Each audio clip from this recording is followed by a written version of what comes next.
Série Histoire de la gazelle Shahrazad. Le guépard blesse. Pendant qu'il était avec sa femme, à l'écoute de l'histoire de Rime, le lion dit à son garde: « Il faut surveiller et faire très attention au renard rouge. Demain, va voir le roi de la forêt heureuse et informe-le que la gazelle Rime va bien et que très bientôt je la ramènerai moi-même. » Rime, après avoir entendu cela, faillit s'envoler de joie. Le soir, elle raconta à l'épouse du lion. Dans une certaine forêt, il y avait une hyène qui portait de mauvais jugements sur les autres, avant même de les connaître ou de les écouter. Elle soupçonnait tous les visiteurs de la forêt. Un matin, les gardes de la forêt trouvèrent un guépard blessé et inconscient près de leur forêt.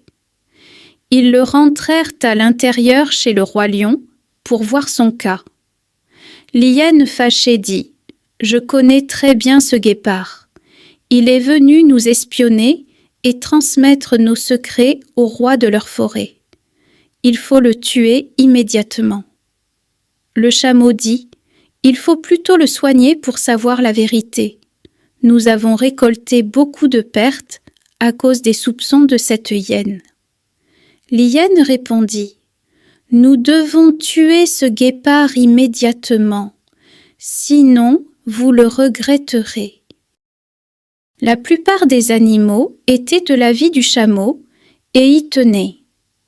Quand le guépard se réveilla, il était très content et dit au lion: « Le roi de notre forêt m'a chargé de vous transmettre un message très important. Sur ma route, en allant rapidement vers vous, un chasseur m'a tiré dessus et m'a touché au pied. Et malgré tout, j'ai continué ma route pour vous annoncer la bonne nouvelle. Mais je suis tombé tout près de chez vous. Comme j'ai souhaité vivre jusqu'à vous annoncer cela. » L'hyène répliqua: « De quelle bonne nouvelle tu parles, alors que vous nous interdisez les eaux de votre mare et que vous nous obligez à boire tous du même puits. » Le lion ordonna à l'hyène de se taire, sinon il l'emprisonnerait. Puis il demanda au guépard quelle était la bonne nouvelle qu'il apportait. Le guépard lui dit: « Notre roi a décidé que vous veniez boire de notre mare, et en plus vous faire passer les eaux à travers des canaux que nous creuserons ensemble.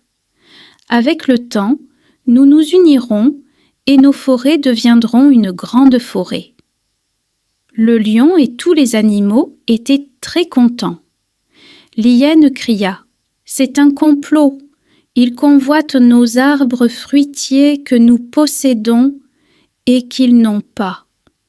Il faut absolument les combattre. » Contrarié, le lion dit à l'hyène: « N'es-tu pas fatigué de ces balivernes et de ces mauvaises pensées? Tu doutes de tout ce qui t'entoure.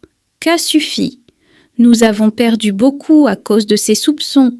Arrêtez cette hyène et mettez-la en prison. » Ensuite, il remercia le guépard et lui apprit que le lendemain, il enverrait un grand convoi qui apporterait des fruits et des cadeaux à son roi, et qu'il viendrait lui-même lui rendre visite pour signer un compromis de réconciliation et d'union entre eux.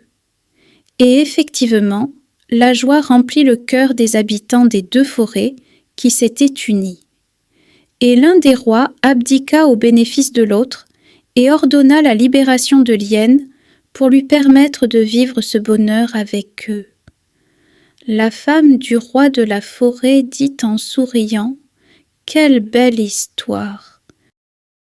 La gazelle Rime répondit: « Mais elle n'est pas plus belle que l'histoire du médecin du lion. » L'épouse du roi de la forêt dit: « Et quelle est cette histoire ?»